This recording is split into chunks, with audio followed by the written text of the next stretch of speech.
We just bought this abandoned house in the Japanese Alps for only $22,000 US. There's been a lot of issues come up over the last few months since we first looked at the house to now moving in. So in today's video, we're going to be sharing 11 things we wish we knew before buying our abandoned property in Japan. Probably the biggest question we had before we went down the rabbit hole of trying to buy one of these properties is visa status. There's absolutely no correlation between purchasing property and visa status. So pretty much anybody can purchase a house in Japan. It doesn't matter where you're from, what visa status you have. All you need to do is provide your ID as well as a statutory declaration from your home country and pretty much just prove who you are. It has absolutely nothing to do with immigration. So whether you come to Japan on a tourist visa, if you're a student, it doesn't matter. It has nothing to do with immigration at all. They're completely separate. So not only can anybody buy a property in Japan without having citizenship or residency. There's no pathway to citizenship or residency by buying a property in Japan. They have nothing to do with each other. So if you buy a property, while you will have an address in Japan, that doesn't make you a resident. So you can't get a bank account, you can't get a phone number, you cannot get a driver's license. It doesn't make you a resident at all. But the important distinction is you can still buy property, and most countries, I think it's up to like 90 something countries now, can spend up to 90 days at a time in Japan per visit with a total, and it's not a hard rule, but generally a total of around 180 days per year. So you maybe want to purchase a place here as an investment. You can purchase a property, renovate it, and then rent it out. Maybe you just want to buy it and hold on to it for a few years and then sell it. Or maybe you just want a holiday house, or somewhere you can spend 3 to 6 months a year and have your own property. Those are the main reasons why people buy properties in Japan. But as I said, when we first started looking into this, we were really concerned because most places in Asia, you cannot own land, whereas Japan, you actually can. And it has nothing to do with your visa status. Okay, one of the biggest things you're going to hear about when you're looking to buy a place in Japan is earthquake proofing. And you might be wondering, what the hell does that mean? That's what I thought anyway. Everybody is pretty much aware that Japan has a ton of earthquakes. They have earthquakes all the time. It's really common here. In fact, in the 3 weeks that we've been here, there's been a major earthquake not too far from here. Luckily, where we're positioned, we're not in a really bad earthquake zone, but pretty much all of Japan is affected by earthquakes. Now, how does that affect buying a house here in Japan? Well, in 1981, they introduced a new law that meant any house or building that was built from that time on had to pass regulations and be earthquake proofed, which means prior to 1981, people could just put up houses without doing any earthquake proofing whatsoever. So when you're looking for a house to buy in Japan, you really need to take note of whether it was built before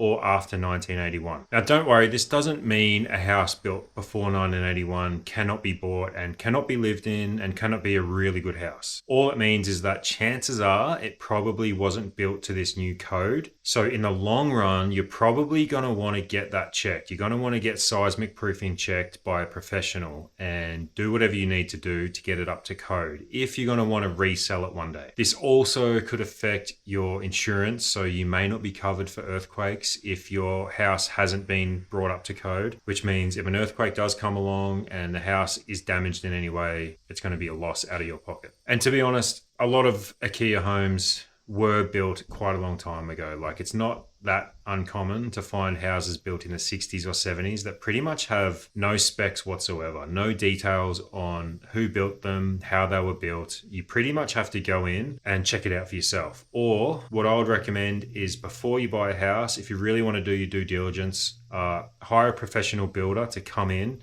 and do their own inspection. They can check for things like termites, they can check the seismic proofing, they can check if there's any leaks in the roof or anything like that. They can do a whole check on the foundation, and pretty much anything that you think might be a red flag, you can pretty much tell them what you want to check. And this should only cost you like $1,000 or something like that, which really isn't that much in the long run. So when you're looking for a property in Japan, keep that number in mind, 1981. If it's built after 1981, it pretty much has to be earthquake proof. If it wasn't, then yeah, it's really luck of the draw. Chances are it's probably not. So we've been getting a ton of questions in our comment section. Thank you to everyone who's been engaging in the comments, asking questions. We'll try and answer all of them one by one. One of the big ones that keeps coming up is, do you need to have a Japanese bank account to buy an abandoned house in Japan. And this was something that we were wondering as well when we first started looking, but after actually purchasing our first home, we can tell you that no, you don't need to have a Japanese bank account. One of the big things we noticed is that a lot of the sellers are pretty old school, so they're like in their 70s or 80s even, and they mostly operate with cash. The seller of this place actually initially wanted us to bring Japanese yen in cash to purchase the property, but because we were traveling at the time, it wasn't really an option for us. Like, it would have been way too difficult. So we ended up negotiating that we could transfer the money into the seller's Japanese bank account, and we're able to do that using Wise Travel Money, which is what we pretty much have been using for the last like 3 years for everything, receiving payments, making big purchases, or even just using it as a travel money card. And the way we did it was I transferred US dollars into our Wise account, and then I actually converted it into Japanese yen like 5 days before the settlement date, so that I knew that the Japanese yen would already be sitting there. And the real estate agent printed off just an invoice which had all the information in it. I uploaded that to our Wise account. It worked out really well because when we got here, it was like 11 a.m. We'd been traveling for like 24 hours or something, so I was exhausted and I had everything ready to go. We're at the hotel. Literally all I had to do was push send. Done. That's it. You got it. Woohoo! And the money was sent to the seller on the settlement date. And I was pretty surprised at how fast it got there. It got there within like 24 hours. And I was also a little bit worried about what the cost would be, but the exchange fee was about 80 Australian dollars for transferring 3.6 million Japanese yen. The domestic transfer of Japanese yen to the seller was barely anything. It was like maybe $15. I actually thought we were going to get hit with like $150 or $200 transfer fee, but everything went smooth. That was the one big worry I had when we got here, because we were hoping to move into this place as soon as possible, and if there was a hold up with the transfer, that would have really made things difficult and we might not even be in it now. But it all turned out great, and that's pretty much why we've been using Wise Travel Money for the last 3 or so years, because it is so hassle-free and it's really reliable. So if you're looking at purchasing an abandoned home in Japan, you can use Wise Travel Money. We highly recommend it. Or if you're just going on a trip somewhere or something and you want a really reliable travel money account, then check out Wise. We'll leave our link down below, and if you use that link, you'll get your first transfer fee free up to 1,000 Australian dollars, or a free Wise Travel Money card. Just use the link down below. And then there's the weather. The weather's maybe the most insane weather I've ever experienced anywhere. So winters are pretty much freezing cold with an absolute ton of snow. Fresh, powdery snow, especially in the Northern Alps region. What's crazy about that is summer is incredibly hot and humid as well, because Japan's a little island in the Pacific, so obviously they get moisture coming in from both sides, and they get a lot of typhoons in summer as well. But we were really blown away with just how hot and humid it was in June and July. They're the wettest months of the year by far, and they get a ton of rain every June and July, but it's also really hot, which is really insane. And to put that into perspective, so we came and looked at this house around the end of March, and we came back at the end of July. When we came here in March, everything was like dead. There was nothing here. It was early spring. We came here 4 months later, and look at this. All of these have shot up in just a few months. All this here gets trimmed back maybe once a week, and then it grows back. The combination of sun and moisture here makes everything incredibly lush, which we really love about it, but it's so much to maintain. Honestly, the second you get here, you're going to have to buy a brush cutter, gardening tools, and you're going to have to start maintaining the property, because it's absolutely insane how much growth there is. And because of all that moisture and because of the humidity, they do something really interesting in these houses, and I'll show you that in a second. Okay, so given that it gets really cold here in winter and really hot in summer, you'd probably be right to assume that they have great insulation here. Not the case at all. These walls here are pretty typical walls in Japan, especially in older houses. I'll show you exactly what it is. It's this sort of grainy, sandy fiber that they use to do like a very slight insulation. It's quite thin.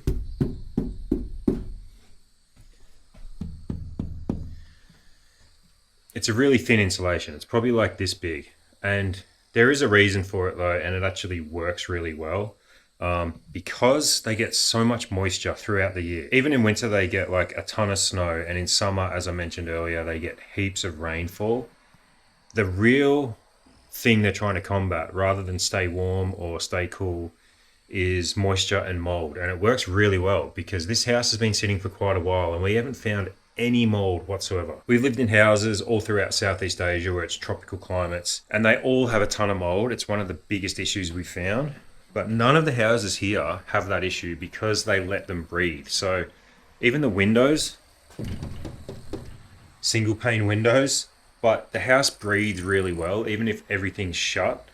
So it does work. And it's actually a pretty good design to keep mold away. But the issue is obviously, if you're going to be spending winters here, you're going to get extremely cold. So what they usually do is they have small rooms and each room has its own door and it's sectioned off, so you don't have big open plan living like you would see in a lot of Western homes. And then they just have space heaters in each room. They also have like a traditional, I can't remember what it's called, but they have like a little fire that goes in the middle of the room inside. And yeah, they just basically heat up one room at a time. And then if you're going into like the hallway or the bathroom, yeah, it might be cold, but they save a lot of money on power and they don't have any issues with mold. But if you're looking to buy an old Japanese house, don't expect it to be insulated whatsoever. And it might sound weird at first, but it does work and you can deal with it. You can obviously put your own insulation in, you can rip the walls out. We're actually leaving ours as is just to see how we go for the winter because we don't want to get mold. So that's something you need to think about if you are looking for a Japanese house.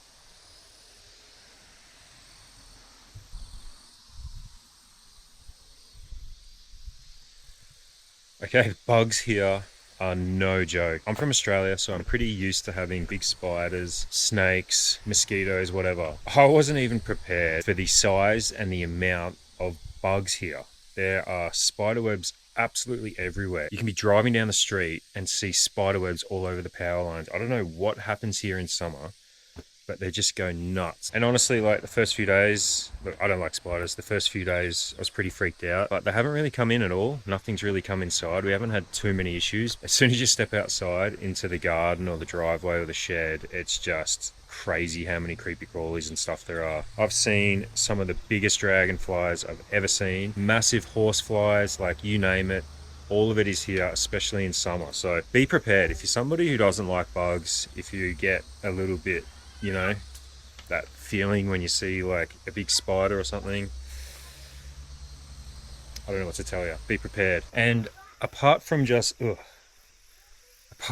big bugs here in Japan, there's a lot of wildlife. Okay, so there's monkeys, which you need to be on the lookout for. We literally just saw a monkey laying flat dead in the middle of the road the other day. So they do get around neighborhoods like this. And also black bears. There's a lot of black bears in especially the Alps region here in Japan, which is why you need to be really careful with like your food. You can't just leave garbage outside because like food scraps and stuff like that will attract bears. They are real and they have started coming a lot closer to cities and towns, like around people in the last few years. I believe they sort of started cutting back on the culling of bears, so they're coming closer to people and you need to just be aware of it. There's another interesting animal that I just found out about last night. So I was laying in bed and I heard this like yelping sound. It sounded kind of like a dog, but I just didn't get the feeling it was a dog. It didn't sound exactly like a dog, and it came closer and closer, and I started looking into it this morning, and apparently there's an animal here called a raccoon dog. I still don't know exactly what it is, but I guess it's like similar to a dog, but more like a raccoon. It's in the canine species or something like that. And anyway, from what I can tell, it's not super dangerous or aggressive, but it will come looking for food. You've just really got to be diligent with your food scraps and don't leave your garbage out because a raccoon dog or a black bear might come to your house looking for it. It's currently peach season here in Nagano, and one of our neighbors brought us some fresh peaches from his farm, which was a really nice gift. Lloyd and I love peaches. The next point that we want to touch on is where you even find these homes. We didn't know, like when we first stumbled onto YouTube and we're like, hey, there's Akiya's abandoned homes that you can get in Japan. We're like, okay, how do we find them? The best website that we found was called Akiya Mart. It's actually rebranded since then. It's called Moko Moko now. We will leave a link in the description if you're interested in checking it out. It's a really helpful site that actually just like scans all the Akiyas that are available pretty much across the country, and you can filter through it, and it made it super easy for us to do like research into different places, what was really out there, if they actually existed. We just found it a really helpful platform. Another way to find these houses is through Akiya banks. We didn't find this as helpful. That was challenging, huh? Yeah, they're not as like English friendly, I guess. Like Akiya Mart or Moko Moko is very good for English speakers, so that's why we found ourselves using that platform the most. And you can narrow down your search for like how much you want to spend, what area, all these different things. So like the Akiya banks, they're more for locals. They're more for the Japanese. Yeah. They're all in Japanese, and it's really hard to translate. And we found it pretty challenging. That's why Moko Moko was way easier. Yeah. The next point, which Akiya Mart or Moko Moko actually made super helpful, we could research this before looking into a property, was whether or not a property is zoned for renting it out or Airbnb. So you can actually look to see if a home is in the right zone, and if you can rent it up to 180 days per year without having a hotel license. So that's completely legal. Short-term rentals is completely legal. So if you do the paid version of Moko Moko, you'll be able to see whether or not it's zoned correctly. It gives you the answer straight away, tells you, yep, you can rent it for 180 days. And if you're looking at it for an investor standpoint, or maybe you only want to spend a certain amount of time here and you want to rent it out for the 180 days, that's a great way for you to find that out before chasing up a realtor or the agent that's listing it, so you know what you can do with the property and whether it's worth your time looking further into it. And if you want to rent it nightly for more than 180 days, you'll need a ryokan license or a hotel license. That's why there's a 180-day limit. But honestly, it works out great because most people can stay in Japan for 180 days per year. So the other 180 days, you can rent it out on Airbnb if it's in the right zone. Yeah. Okay, if you've never been to Japan and you're unsure if you can even get here, don't worry, because you don't even have to come to Japan to buy an Akiya home. You can buy from abroad in your home country. You don't even need to look at the property. Now, obviously, there's a level of risk involved, but you can contact the seller or an agent, ask them to do a video walkthrough, or you can get a building inspection done from remote. And then the whole purchase process can be done from abroad. You just need to sign some particular paperwork, and I think it's like a power of attorney. So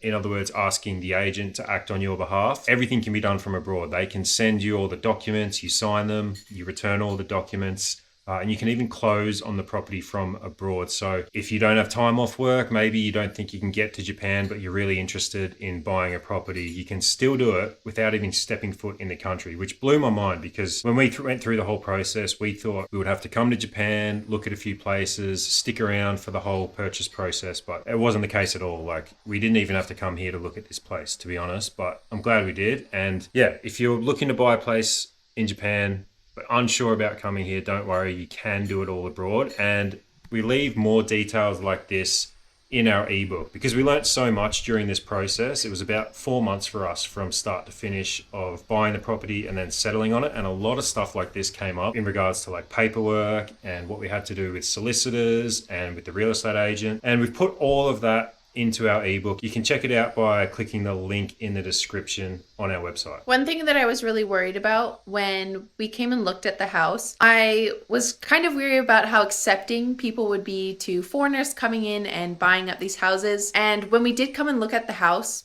the realtor did go and speak to the neighbors. The general consensus that we got was that they are happy that people are going to come in and fix up these homes. Like, the neighbors don't want these houses just sitting empty and having a bunch of abandoned houses all over the place. So they were just happy that people were going to come in and fix it up. So that was really reassuring to us. And then, like I said just earlier, we've had neighbors coming since we've been here pretty much every few days, coming and bringing us fruits and veggies. We've had a few emails from neighbors saying, like, welcome to the neighborhood, want to have dinner or lunch with us, just being extremely welcoming. And we weren't sure how that was going to go, and we've been really pleasantly surprised and have felt very welcome here. And we might just be lucky in the village that we've picked, but I'm really happy that we picked this one because we just feel really comfortable and welcome as a family. And everyone's been really kind to our daughter and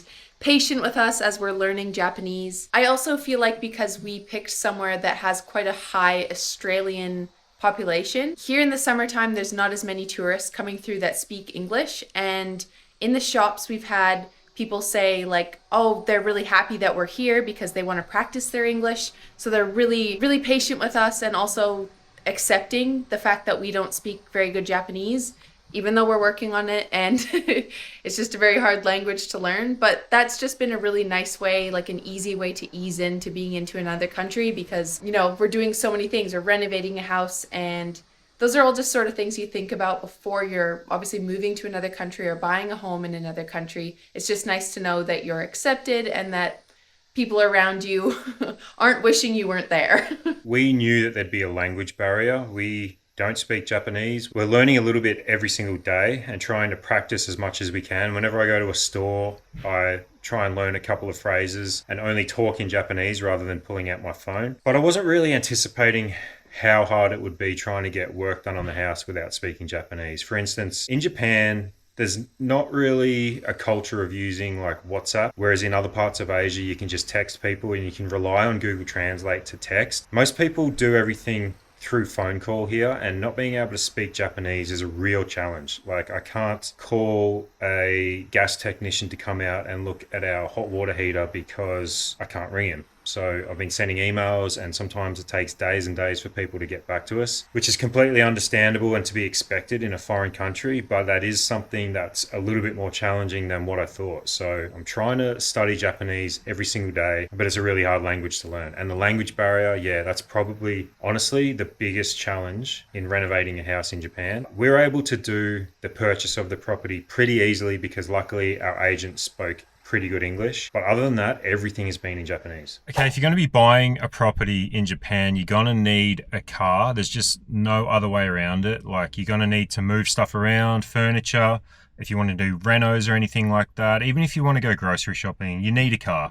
And when I first started looking into this, when we were purchasing our place, I was met with a bunch of dead ends. A bunch of people selling their cars, and dealers were telling me that I couldn't register a car unless I was a Japanese resident or a citizen, which we know by now that purchasing a house doesn't make you a resident. However, that's just not true. If you dig around enough, you will find out that you can purchase a car if you own a property here in Japan, despite not having a resident visa or being a citizen. You just kind of have to find the right person. So my advice to you would be just look around, make sure you find a person who can do the transfer for you into your name, even though you're not a resident or you're not a citizen. I actually know of a business that does this for people. They do charge around $1,000, but maybe it's worth it if you need to go down that route. We'll leave the link down below.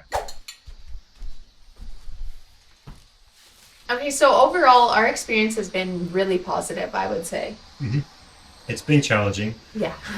There's been obviously so much that we've had to overcome and figure out, even in the first few weeks. It's been really good, like the support we've been shown by the locals and even everyone watching had a ton of advice. If anyone actually has any more advice for us, leave it down below. Maybe you've purchased a place in Japan. This is our first time renovating anything. We could really use some advice. But yeah, I'd say it's been really positive. Yeah, very positive. We hope you guys found some value in this video. If you did, please hit the like button and subscribe to our channel. Drop us a comment down below. We'd love to hear from you. Back to updates on the renovation next week, I guess. Yeah, renovation episode 3 next week. Yeah. Thank you guys so much for watching. See you in the next one. Bye.